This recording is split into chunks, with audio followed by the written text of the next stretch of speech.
Hey everyone, welcome back to my channel. So today will be a different kind of video. Yesterday I got a notification from my hydro company that they will be servicing the area. From 8:30 to 4 I believe, the whole day I will not have power. And since I'm working from home, that was a bit of a challenge. I can take my calls and my meetings with my phone, but not having internet or even be able to charge my phone or charge my laptop was an issue. So I figured, hey, I have a big battery here, which is the RAV4 Prime. Why not use it? So today I'm just going to connect a small inverter that I have, 175 watts, and let's see how I can set this up. So for those that do not know which model I have the XSC model of the RAV4 Prime in Canada. So it does not come with the AC plug here, which can take up to 1500 watts, I believe. What I do have is a small singular ladder here, which does 12 volt and 120 watts, which is plenty enough for me to plug in my modem and possibly charge my phone or laptop. And I have here a small inverter that I have here at home. I think it does 175 peak and 130 watts, which is plenty enough for me. And as I could see, I can plug in my phone here if I want, and also charge, turn on the modem for the internet at home. So what you do is just plug this here. And really important, you don't just plug in your stuff here. You don't put an accessory mode in the front. So what you have to do is go and start the car. So start the car means be in ready mode. So that means press the ignition, press the brakes, just like you would start the car, and leave it on. So the good thing about hybrid cars is, or plug-in hybrid, is the fact that the combustion engine does not turn on. So you can leave it in the garage, no issues. Just make sure you turn off the heating, which you don't need, and the car will always be just running when on electricity, which is perfect because your 12 volt battery will not die out because it will be continuously charging from the bigger battery, which is the hybrid battery. And for the RAV4 Prime, I think we have 18.1 kilowatts, which is plenty enough for me to power my modem and my laptop for I would say the majority of the day.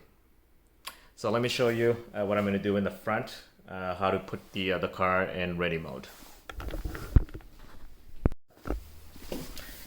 So once in the car, just like you would start the car normally, press the brake and ignition, and you're set. You are in ready mode. So here you go. The car is in ready mode. We have the inverter that's working here. I have the light here, which is plugged in. So the good thing about this is your 12 volt battery will not drain because the car is in ready mode. So the hybrid battery will go to the inverter, and from the inverter it's going to keep charging the 12 volt battery, so you can use your accessories without having the fear of draining your 12 volt battery. I ran a little extension cable here, so it goes inside the house here.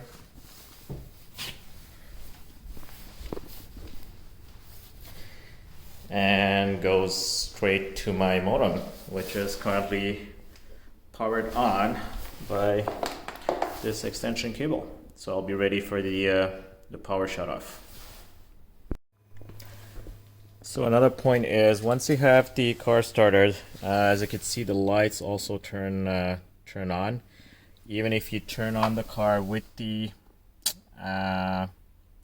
brakes on, the parking brakes, the lights still turn on, which is something I'm not used to because most of the cars I owned, when you put the parking brake, the lights usually do not turn on.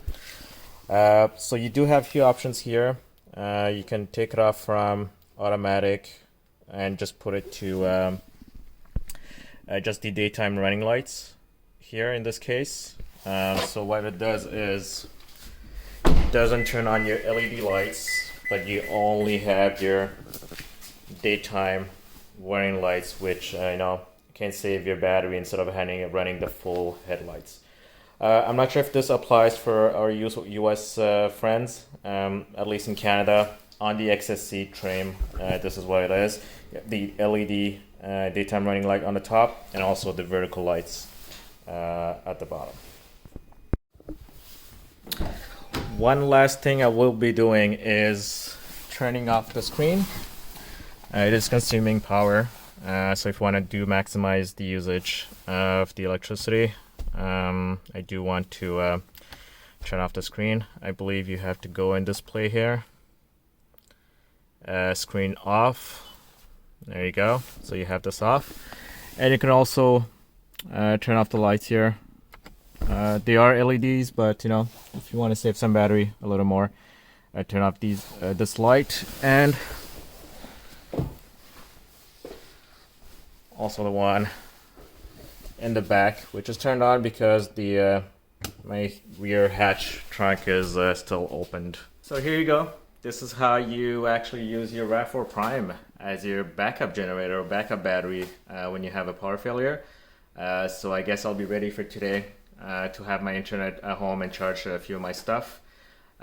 Make sure you do not exceed the actual wattage of the inverter. I do have a plan of a permanent inverter installed in the Prime.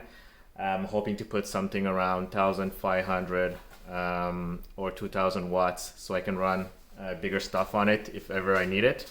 But that one's going to be for another project, and it's going to be permanently installed, connected to the battery. All right, hope you enjoyed the video. Don't forget to like and subscribe the video. If you have any new suggestions of any other videos I should be doing with the RAV4 Prime, please let me know in the comments below. And see you next time.